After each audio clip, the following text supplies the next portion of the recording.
আজকে যে একটা ঘটনা ঘটার পরে থেকে রান্নার যে একটা সময় হয়ে গেছে, আর নামাজ পড়ে আসে এখনই খেতে আসবে, কী করবো বুঝতেছি না, এখনও মুরগি কাটা হয় নাই। এখন তাই করবার ডিম আর আলু ভাজি আগে বসাই দিচ্ছি, এগুলো বসাই দিয়ে তারপর মুরগি কাটবো। তো এখানে আলু ভাজি, আর আমি তো ডিম ভাজি না, কারণ ডিম ভাজলে একটা রবটের মতন হয়ে যায়। একটু আদা রসুন দিয়ে দিলাম, তারপরে ভাজিতে একটু লবণ দিয়ে দিলাম, ডিমেতে একটু লবণ দিব,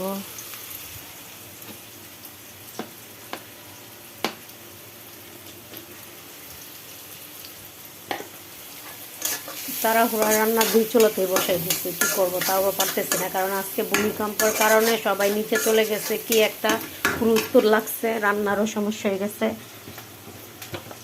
মানে কি একটা বিদা কিচ্ছা লেগে গেছে জীবনটা। এখন তো রান্না বান্নারও সময় হয়ে গেছে।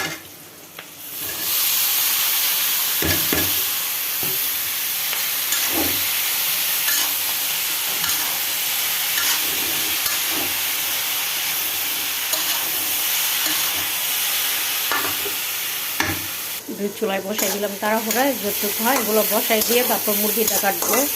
আবার আজকে আদা রসুনও করা ছিল না, মানে বিপদের উপরে বিপদ, বিপদের উপরে বিপদ। এখন এই যে ডিমটা বসাবো, পেঁয়াজ আদা রসুন ভালো মতো একটু ভাজা ভাজা করে নিচ্ছি, কারণ সময় নেই। ছটকট ডিম ভুনা করে ফেলতেছি, কারণ ডিম ভুনাটা করতে বেশিক্ষণ লাগে না। চলেও আসছে, দেখছেন?